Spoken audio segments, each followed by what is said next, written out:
From the beginning of Montana's distinctive yet troubled history, the Treasure State was dominated, both economically and politically, by powerful outside interests who shipped in capital and bought control of the state. Historians tell us that as the Anaconda Company and its friends ran Montana, economic and political power flowed out into the hands of distant capitalists and corporations. Policy was determined in far-off New York City, and control of the press was rigid. Anaconda's corporate dominance in Montana's political affairs was unique in American history.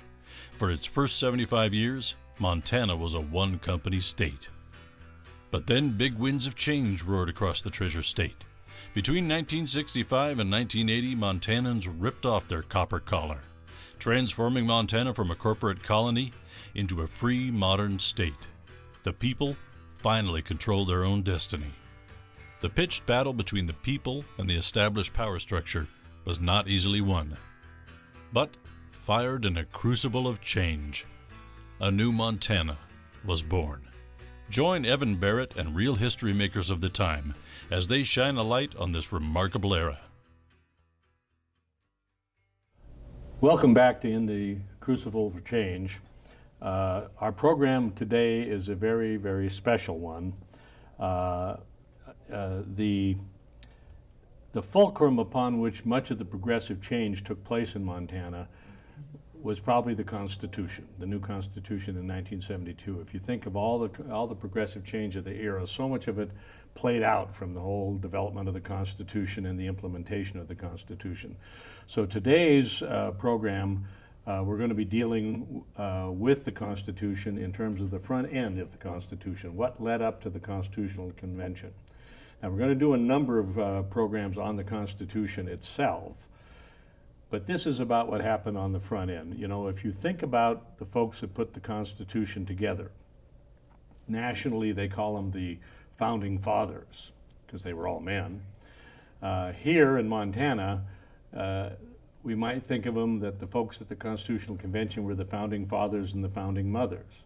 But if that be the case, today we have the Founding Grandparents, the people that were there on the front end that helped it happen. And I'm really, really honored to be in the presence of people who made such a major difference in Montana history.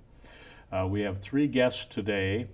Jean Bowman was a member of the League of Women Voters, leadership of League of Women Voters that helped promote the development of the Constitutional Convention, and then herself was elected to the Constitutional Convention as a delegate, and not only that, was an officer, the secretary of the convention.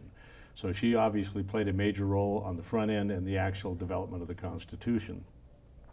Toni Hagener joins us from Havre, and Toni was very, very active in the League of Women Voters, pushing for the new Constitution and the AAUW, the American Association of University Women. Mm-hmm. Toni later was a county commissioner in Havre and also a three-term member of the Montana legislature. Right.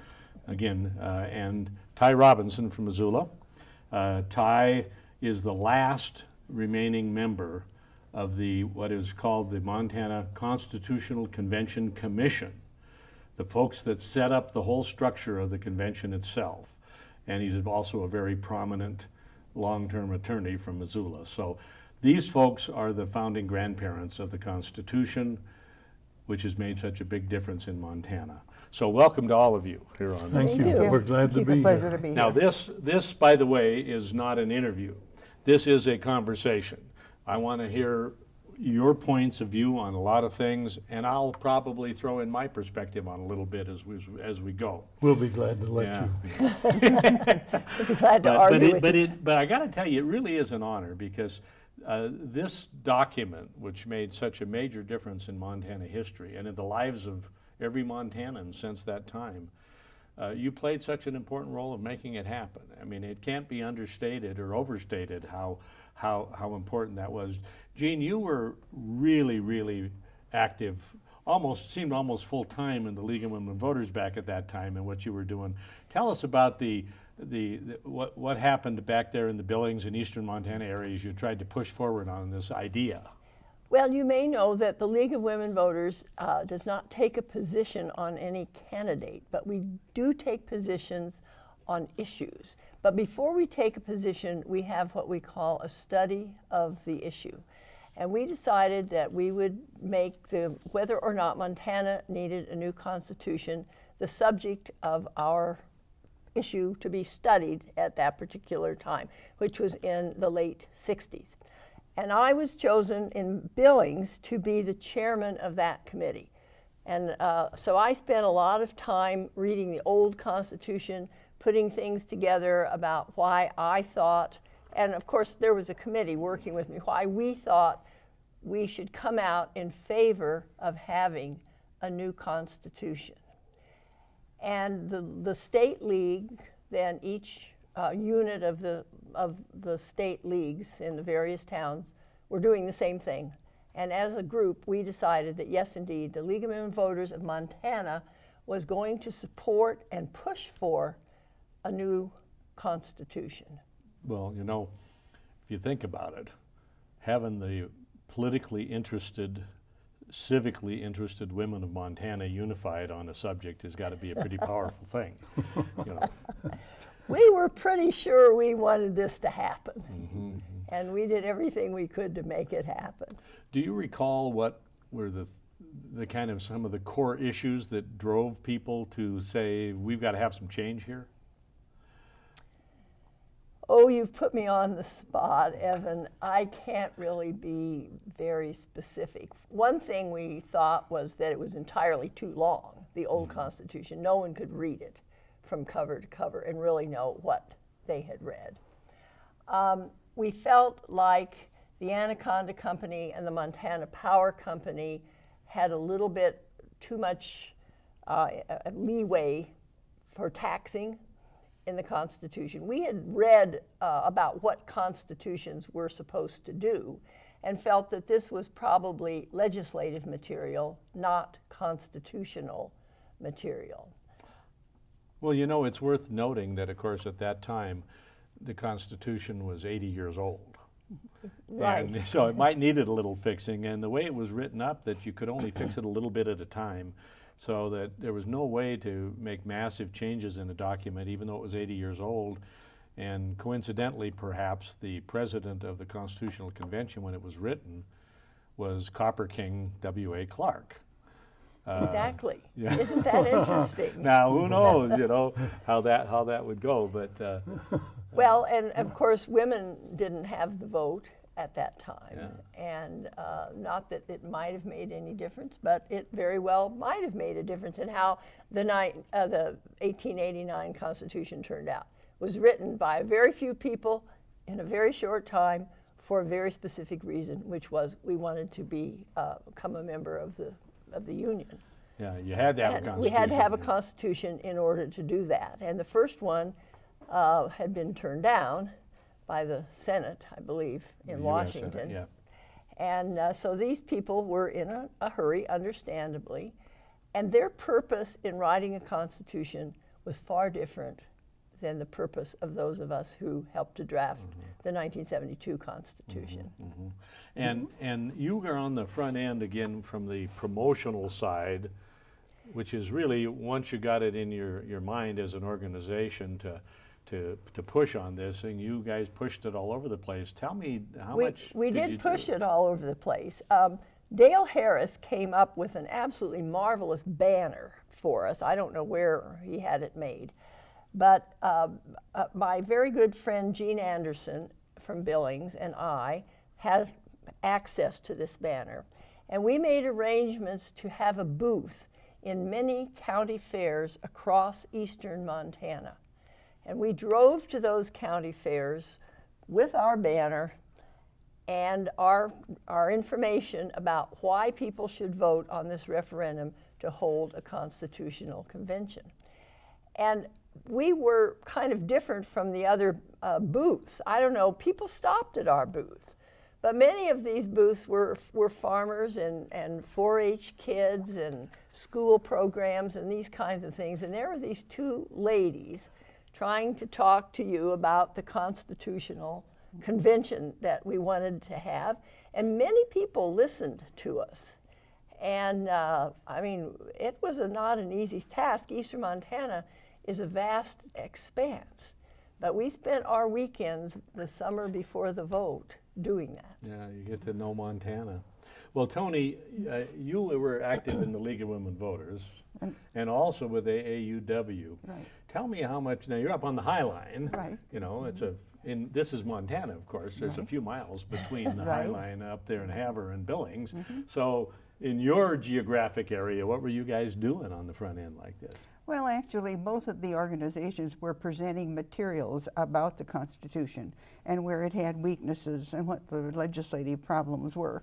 And we were interested in it. League of Women Voters probably gave us the more detailed information. AAUW provided us a lot of background in connection with it, but both groups were studying the fact that it wasn't working the way it should, and that we needed to do some revisions, needed to be modernized, if nothing else.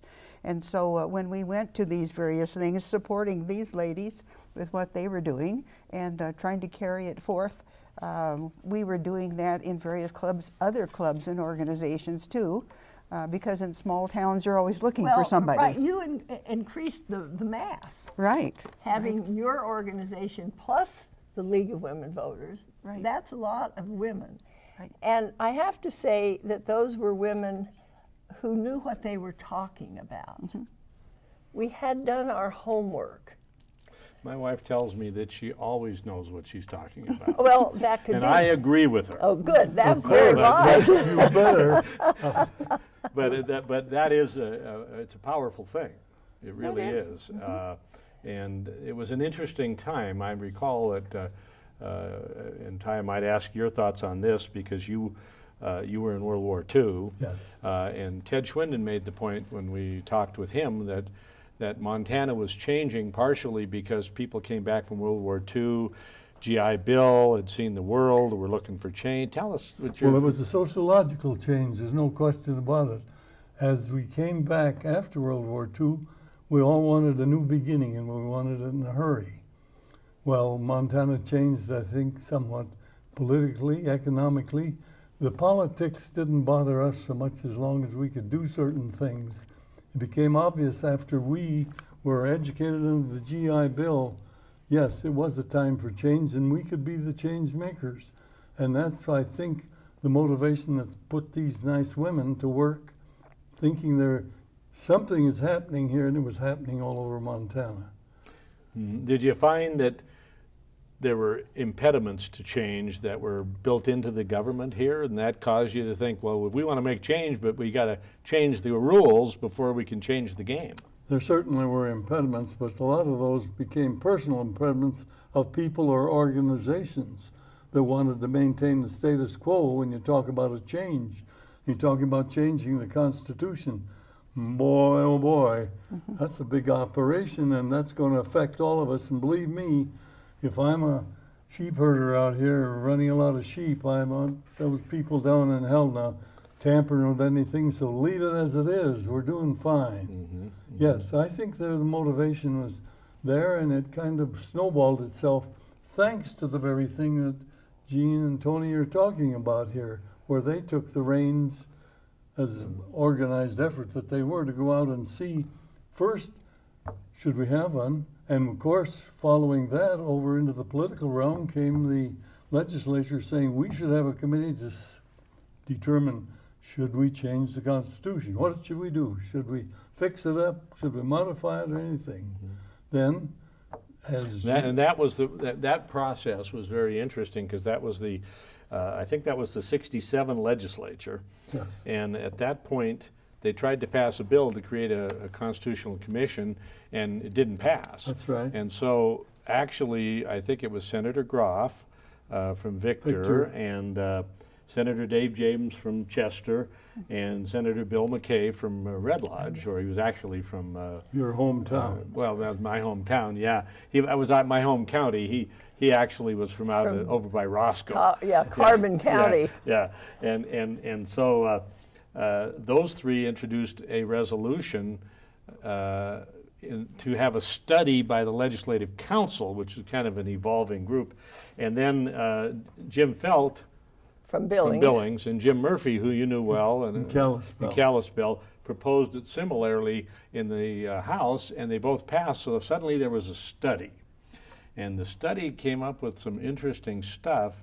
According to the study, 20% of the Constitution sections needed revision.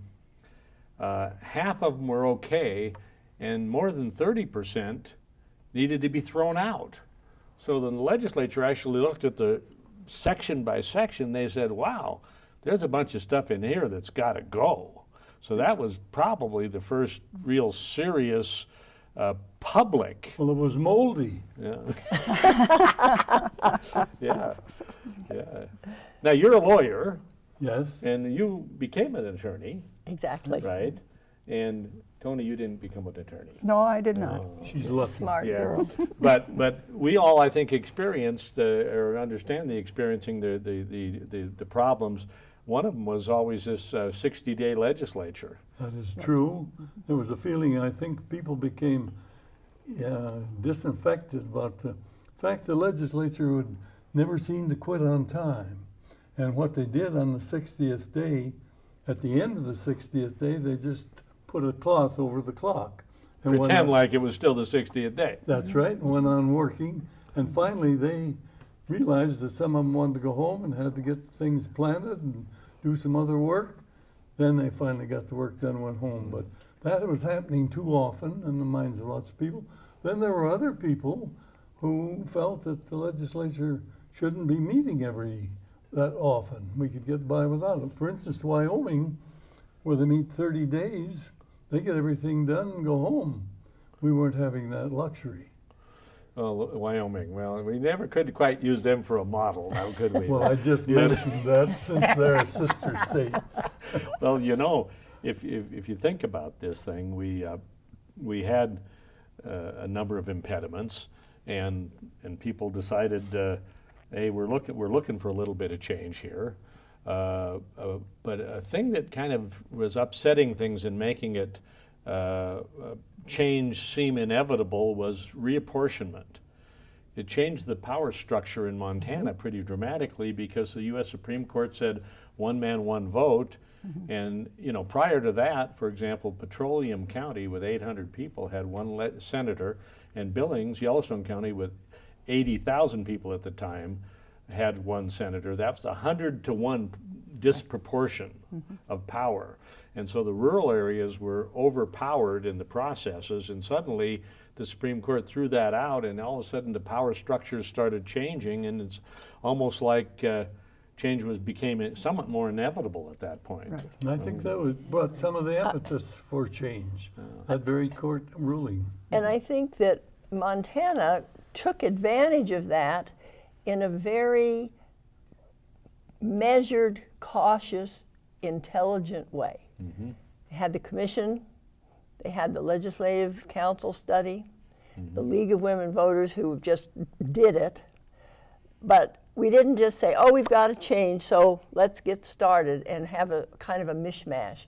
I think that the state needs to take credit for the fact that it approached this, I think, in a very systematic, carefully thought out way, which is probably one of the reasons that it was so successful. I would guess if you elected 100 people very quickly and threw them in a room and said, come up with a constitution, In 30 days. you'd never get it done. Never. Well, if it hadn't been for the kind of structured approach that you talked the about. foundation that was laid by the commission that Ty was on, by the AAUW, the League of Women Voters.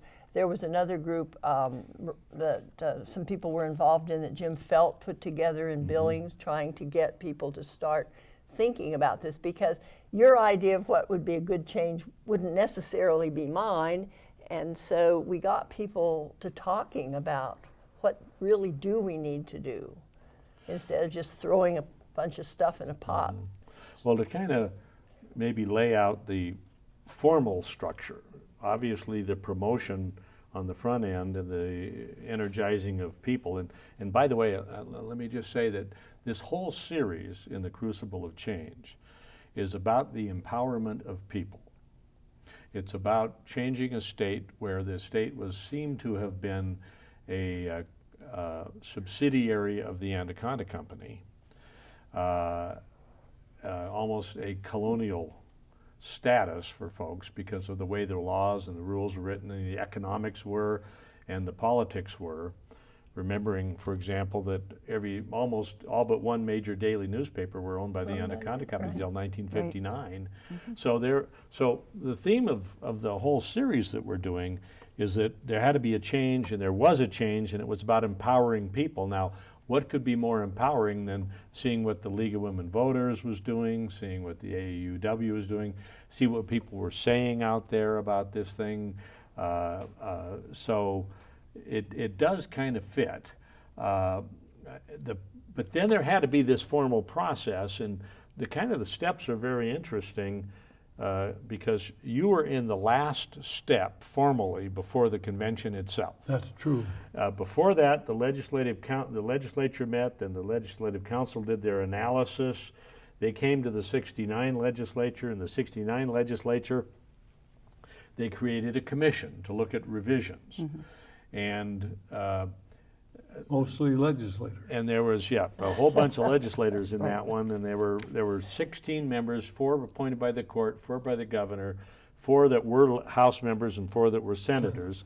And they, at the same time though, they put up in '69, and remember that was the year in which Forrest Anderson was the governor. And so there was some interesting stuff going on because he ended up promoting the 20s Plenty plan for the executive branch, which occurred and was passed before the change in the Constitution, but there was change in the air in the legislature at that point, and then they ended up saying, well, let's at least, while we're studying this, while the revision commission was working, let's put on the ballot something that calls a convention, because then if they call it, we'll at least be partially ready for it.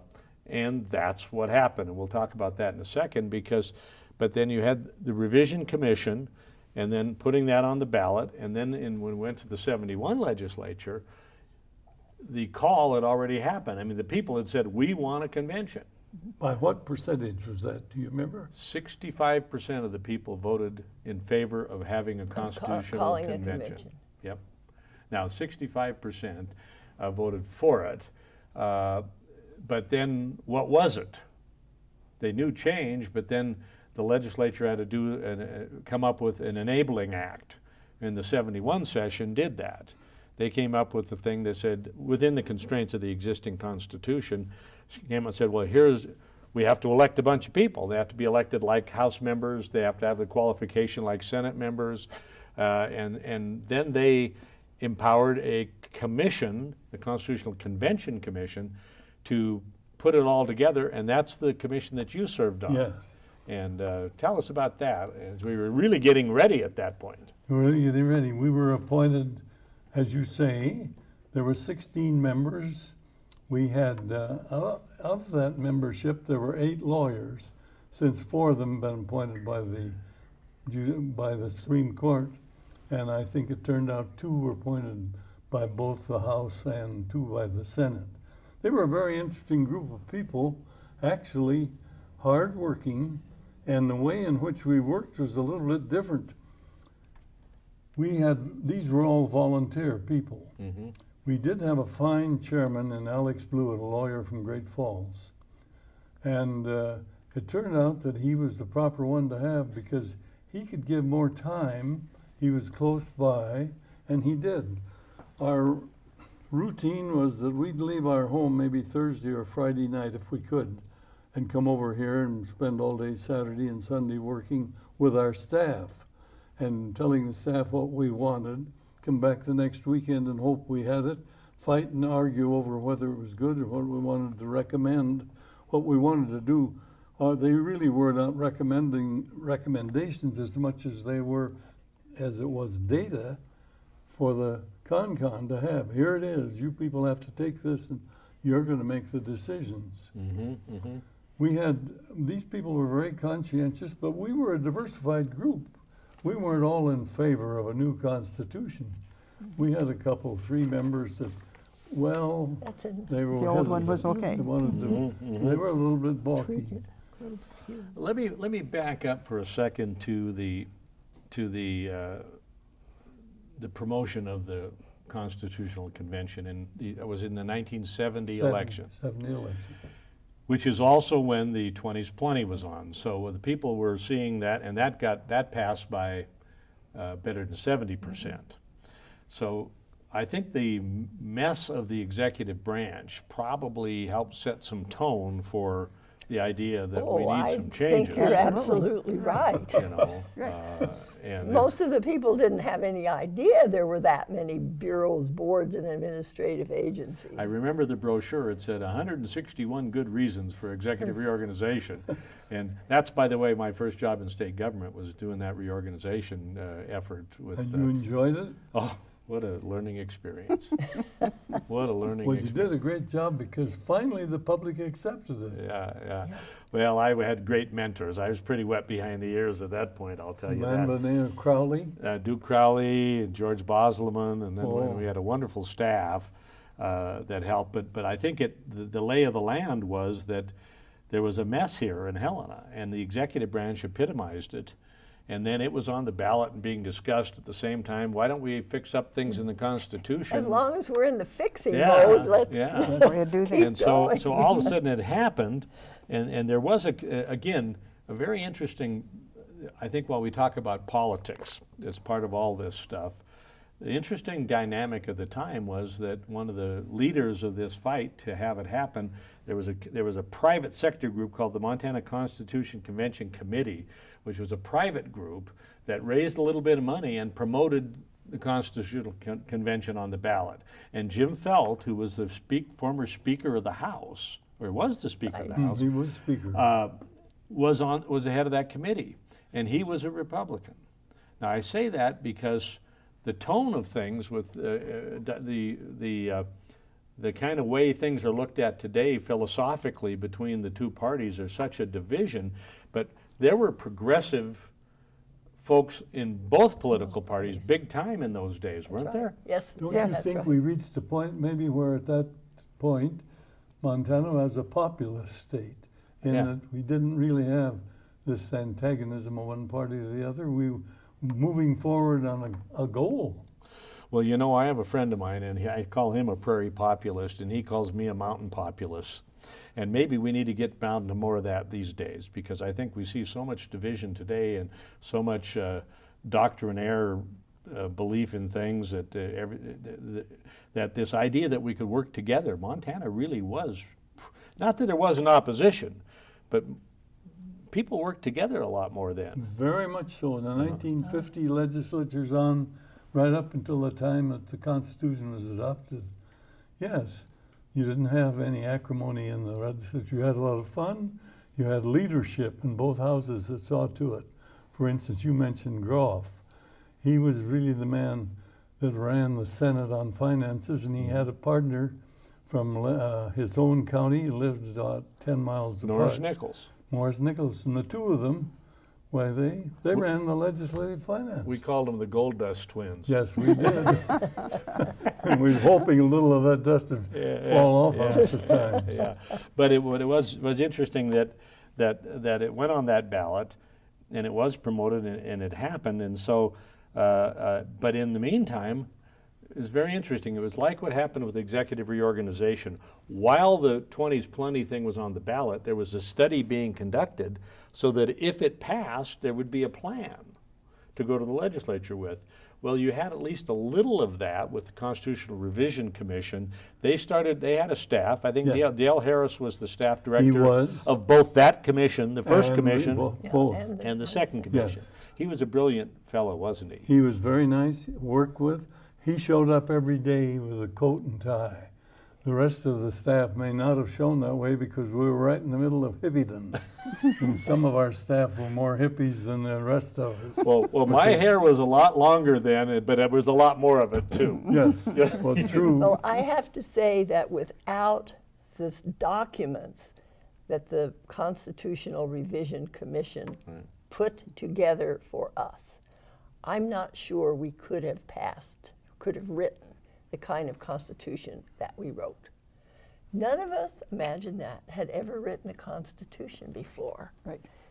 And Well, it's not certainly an everyday thing, it is it? isn't. No. And these books, and they were books, 20 of them.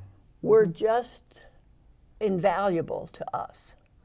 And we owe that to the Constitutional Revision Commission, because if you had just put us in the room, even though most of us were quite Honey? fine people, we couldn't have done it. I don't mean to interrupt, but honey, it wasn't revision.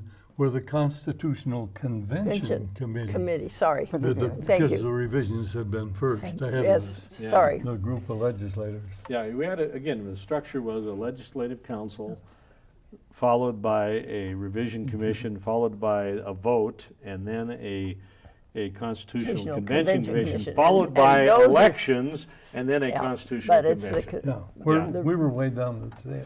Well, but you had were invaluable. You You had a were- marvelous staff, We had a great staff. Let me tell even you. with the long hair.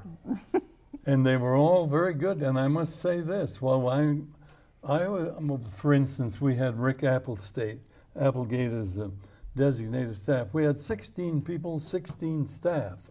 So each one of us had a staff member, and they were very loyal to each one of us in doing our work. Anyway, we get to the point where without these people, we wouldn't be doing our work. They were doing the work, and they were the slaves. Let us put it that way. We'd get back here on a weekend, and we'd do the arguing, and we'd put it together, give them some more ideas. We came up with a lot of ideas.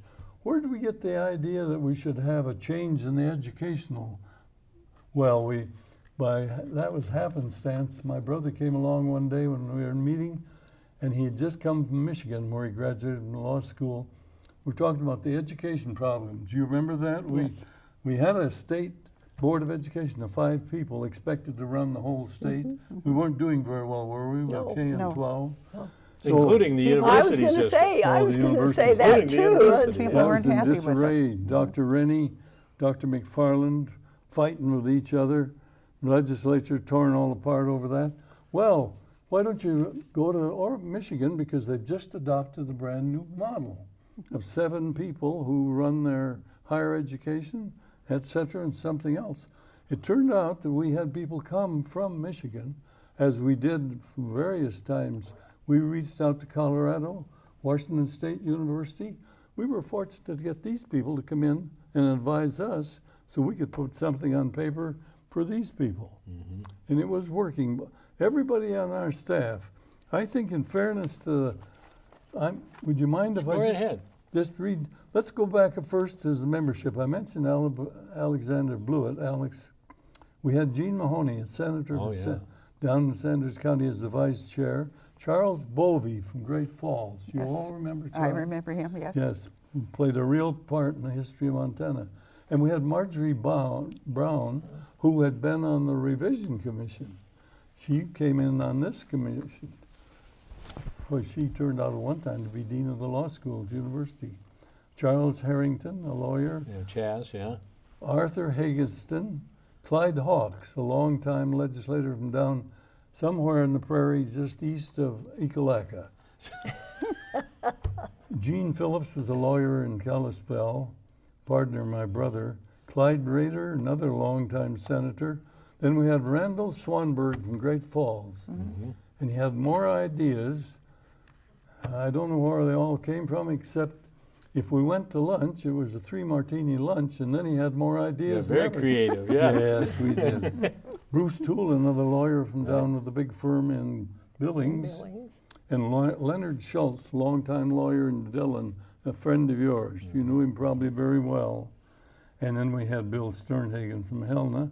And then we had the key, a professor by the name of Ellis Waldron from the university, Yeah. political science professor. This is his book right here. This is what I call my Bible. Oh, This I'd is have to- Ellis Waldron's Bible. I'd say without Dale Harris and Ellis Waldron, our work would never have been complete, nor would it have been very productive. Thank goodness for all of you. Well, thank you, dear. Thank you. Weekly, we had an equal staff of just as good as I think the people on the commission. We had, as we spoke about Dale, we had Jerry Holleran of Missoula, who was a journalist at Missoula. Former reporter, a real smart guy. He was, and a hard-working. These people on the staff were all, I thought, very conscientious. Once we got them into work and got them out of bed in the morning, they'd had a big night before, these hippie kids. We're going to have a program with a lot of those staff folks, and I'm going to play them your comments. So, yeah. Let's blank out some Okay. of that. They were, by the way, a very accomplished group that went on to do wonderful big things, all of them. That's right. That's the in the thing real that's world. important. Yeah. That's why I'd You're like right. to read their names, because they are. There was Roger Barber, Sandra Mickelson, Karen Beck, Richard Bechtel, Bruce Sievers from Missoula, a young man that I had in college, James Grady, Karen Nyberg. She might have come from more up on the High Line there. Barry Carlson, Beverly Hilger, Juanita Fontana, Alice Behrman, Deanne Christensen.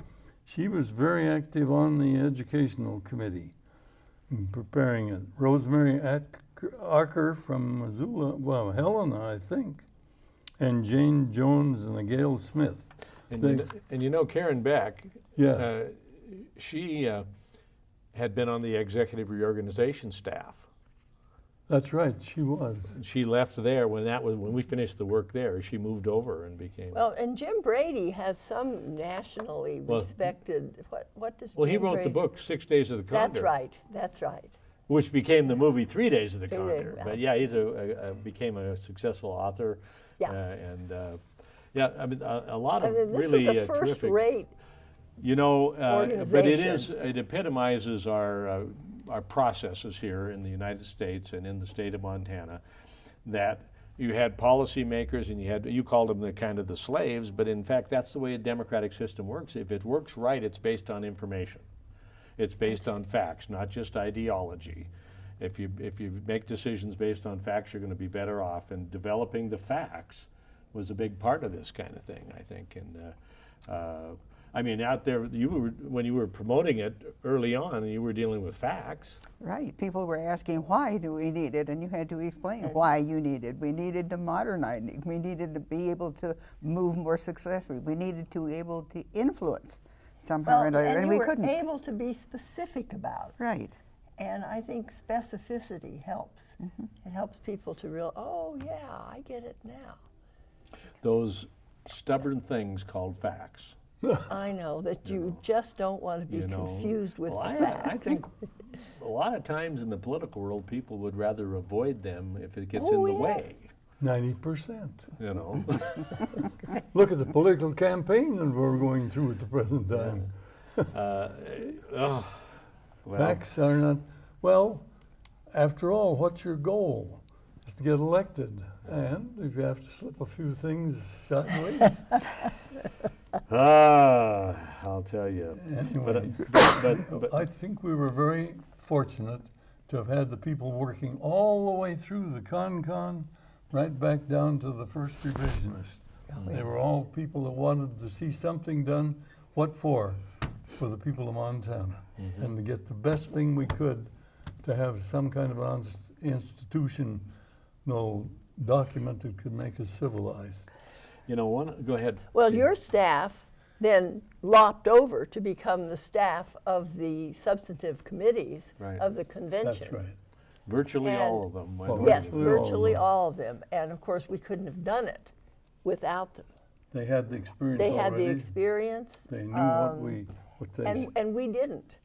You know, the staff person knew more about whatever it was than probably most of, if not all, of the committee.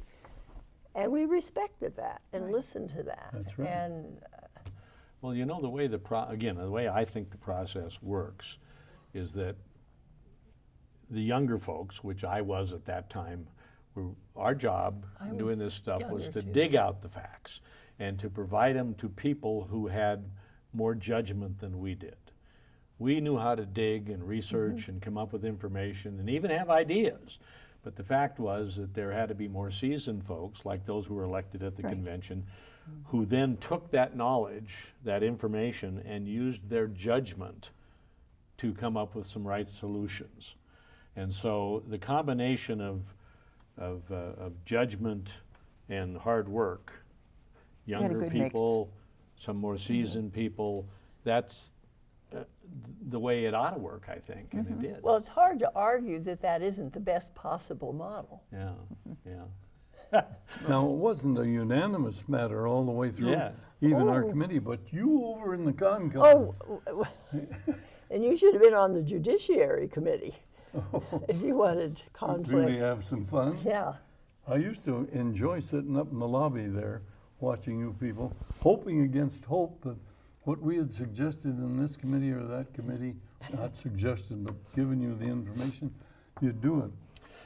You know, we are really going to do about a total of 7 of our segments out of 30 segments in the Crucible of Change. I think we've scheduled 7 of them to be, including this one, to be about the Constitution, because it is so critical to what went on. And right now, the product is a very interesting thing to see. Right now, when you talk around the country to folks, when you read up on it, Montana's Constitution is held up as a model for virtually all the rest of the nation, Right, as it has probably the best single state constitution in the nation. So, gosh, we must have done something right. Was it just the water or the air, or what was it? Well, it might have been the Montana Club. After hours. Oh, I think it's the people who live in Montana. They're a special breed. Well, you know, there was a very interesting thing happened on the front end here. I want to talk a bit about it. And that was when they went into the 71 legislature, having passed the fact that there should be a constitution, convention held. The legislature was getting ready to put an enabling act together, and they found that they wanted to deal with 3 issues that they had to go to the Supreme Court and ask the questions of the Supreme Court. And they asked if the districts they were used to elect the delegates should be based upon the population in 1960 or the population in 1970. And they asked if the election of delegates should be partisan or nonpartisan. And then they asked, perhaps the most important question, could local government officials who were currently holding office at that time or existing legislators run to be delegates? And the Supreme Court, and those were legitimate questions, they didn't know the answer to them. Right. So the Supreme Court said, and it came back within 30 days and said, use the 1970 census, it's done, it's completed, use it as the basis for apportionment of the delegates, okay? They said, the rules of the old Constitution said you elect them in the same manner in which the legislature is elected, so it meant partisan because that's what the legislative elections were. And then they said there was a provision in the Constitution that said no person shall be able to hold more than one civil office at the same time. Right. And I think the term was civil office at the same time. And therefore, if you were an existing legislator or a county commissioner or anyone like that, you could not be a delegate to the Constitutional Convention. Reflect on what that decision meant. Well, I think it was one of the best decisions the Supreme Court ever made, because the mindset of a legislator is to draft legislation, which is pretty detailed. How we do this, and then if this happens, and this, da-da-da-da. The Constitution is more of an umbrella over which, or from which, these legislative issues are decided based on a framework is a better word, I think, than umbrella. The Constitution is a framework full of generalities, and the legislature's job is to take those generalities and make them into specific instances that will be appropriate to the foundation And of course, of legislative the stuff Constitution. is those details can change and change and change and change and they and change. and they can change easily, and they Yeah. should as times change. But the foundation should not change easily or often. Would you? I wonder if either of you would reflect on the issue of whether or not legislators were kind of used to an older. They operated within the old system. The old system. And would they have been more prone or less prone to develop change? But I think they would have been less pro. I can remember a few saying when they were not allowed to run for anything, They were not saying, happy? well, how come? You know, I know about it. I know how it works. Why can't I be on it? I should be on it. I have background, I have information, and we were trying to say that's why we don't want you there. I mean, we didn't say it that obviously, but we were trying to say we want some new ideas. We want to look beyond what has been done in the past and see what can be done for the future. We want to see if there can't be something new and different different from in the past, different from Anaconda, different from what was going on. I remember, because I was working the legislature at that time, because I'd left the reorganization staff to go to work in the governor's office to help pass the reorganization bill. And so I was up there wet behind the ears, you know, just taking guidance from anybody and everybody I could, but I had my eyes and ears open, and I heard a lot of consternation upstairs on the 3rd floor when it was said, you can't be in the con-con. Right. What? What? You know, so it did, and I'm guessing, like anything else in life, fresh eyes. Yeah. Well, I think more than that. To me, it was Americana democracy at its best. We talk about everybody should have a right to vote. Everybody should be able to at least express their opinion one way or another. Here we reach out to a group of people that aren't tainted as legislators or in a mold, as I saw it. Here they are for the first time. And that, to me, that was what, and you talk about being Montanans, we're different. Well, we're only different to the extent that we were able to get the thing done. But the mindset of a legislator is different than the mindset of someone who helps to draft the Constitution. Right, very different. To a brand new group, that's why I say Americana at its best. I agree. Now, a very interesting thing then, of course, it was all of a sudden a convention had to be held and you had to have elections. And now they had to be partisan elections, or following the current election law, which was you had to have a Democratic primary and you had to have a Republican primary, and third parties could qualify candidates by a petition methodology, which I think there was a little new Reform Party that had some people that ran in Missoula. They didn't win, but they ran. That'd be the place they'd run. Yeah. and then here's some interesting figures. There were 247 Democrats and 232 Republicans filed for delegates, none of whom were existing office holders. Now, there were some former legislators, okay? And that was peeled down to about 280 people. 132 Republicans or 280 were eliminated, 148 Democrats, 132 Republicans. So what remained was a group that ran along with 32 independents. 32 independents had filed by petition. And it was interesting because the results at the end were 6 independents were elected out of the 32 that were on the ballot. And those independents seemed like they reflected some of the mood of Montanans to be looking for a different way of doing things. You hardly ever see an independent elected to the legislature. No, usually. No. You know. This is rare. It's an odd instance if it happened. The other thing, though, and it points to the activism you folks had with the League of Women Voters and AAUW, was the emergence of women.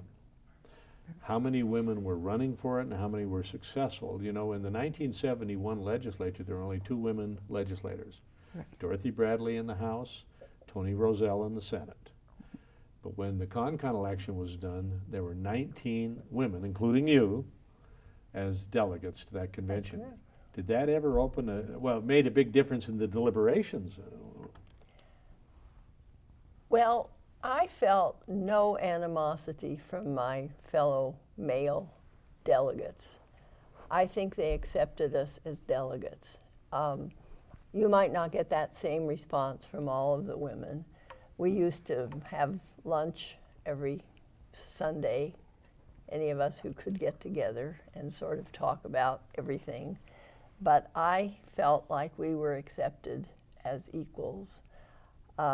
There was only one woman chairman of a committee, and that was Louise Cross, and I don't know if that made any difference or not. I happen to think that most of the committee chairmen were good choices, including Louise, but I don't think she was chosen as the token woman. I could be wrong.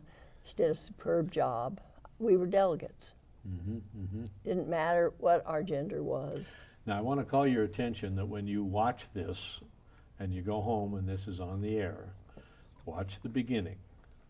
Because in the beginning, in the introduction, it says that winds of change came to Montana, and real change came.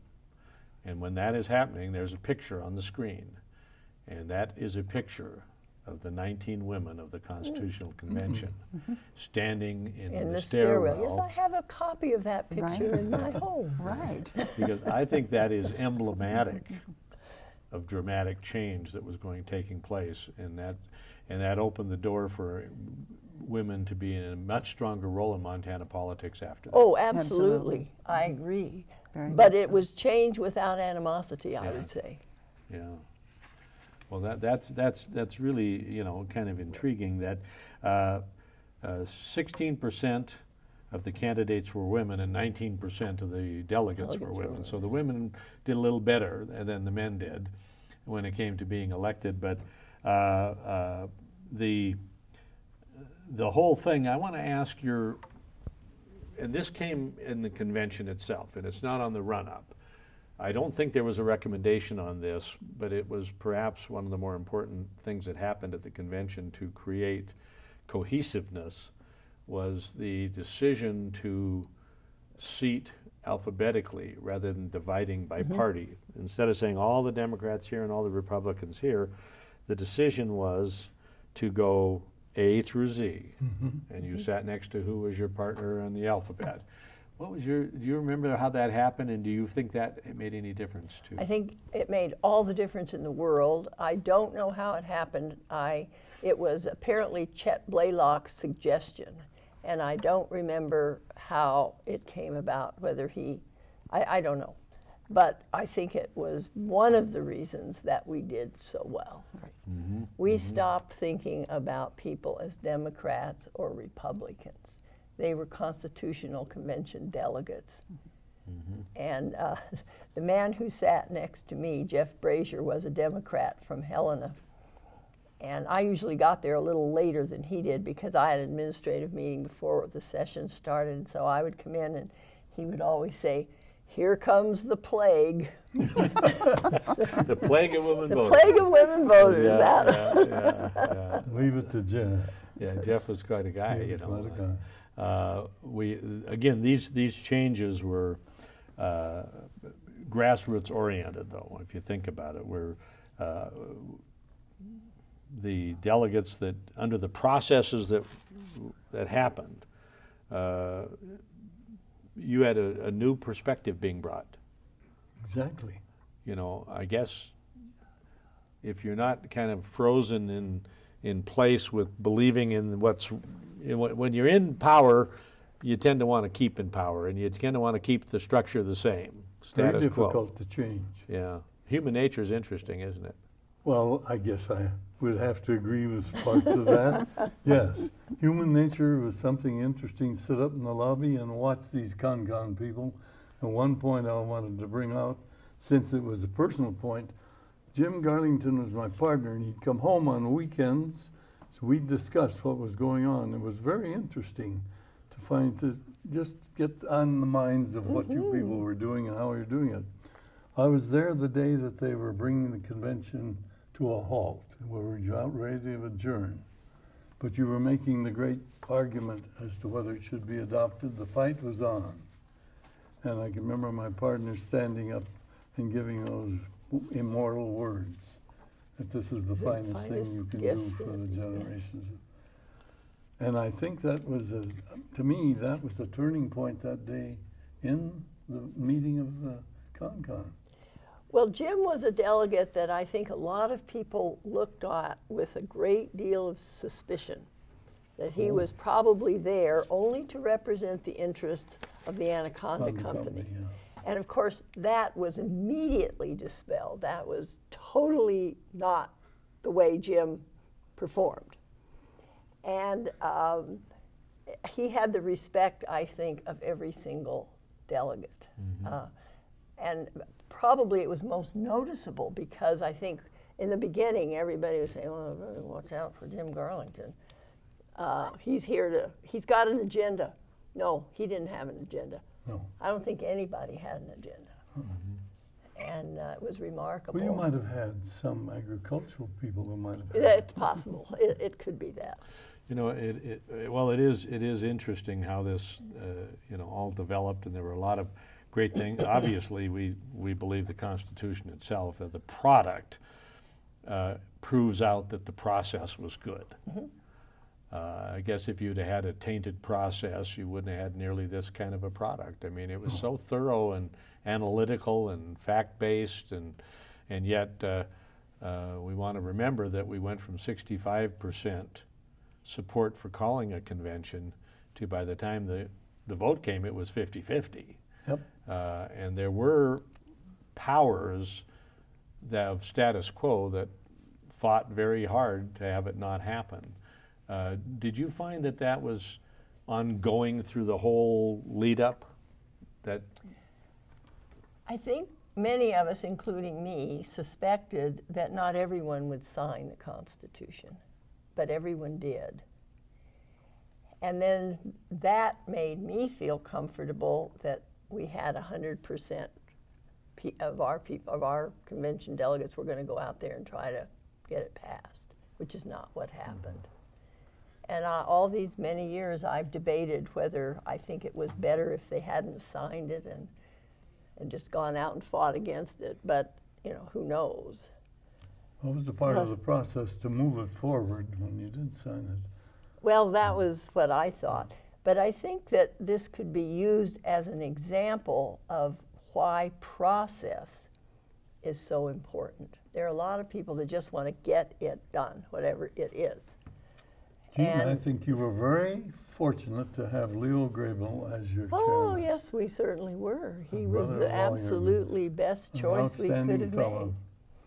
Bob Camel tells me the story that Bob was pushing something and they lost it by quite a sizable vote, by about 15, 18 votes. Well, Grable sent a little piece of paper down to him, said, try it again. And the next time he wins by 10 or 12 votes. Then the other time, Grable, I think, recognized that there was going to be quite an argument if something wasn't. So somebody got up to speak. Grable said, the matter's out of order, bang, right on. We went, that poor fellow never got to speak. And he was ready, I guess, with, as Bob says, that much information. He might have seen that stack. Well, we are getting ready to wrap up the program here, and I want you to know the Constitution is such an important part of this program. And your role, as like I say, I call you the founding grandparents of the modern Montana, governmentally and politically and sociologically has been built around this period of change that occurred, and nobody played a more important role than you folks. And all three of you can look back with pride on what you've done. I'm sure you do. But for those of us who are just, all we are is the beneficiary of your experience and what you offered and what you did. And it leaves us, I mean, I said this to the Constitutional Convention delegates, there's 21 left right now when we met 2 weeks ago, that it was just an absolute honor to be in their presence. And I want to say it's an honor to be in your presence. And thank you for joining us in the Crucible of Change. We're pleased to have been here. Thank you for having us. Right. Appreciate Yes. the opportunity. Thank you very much.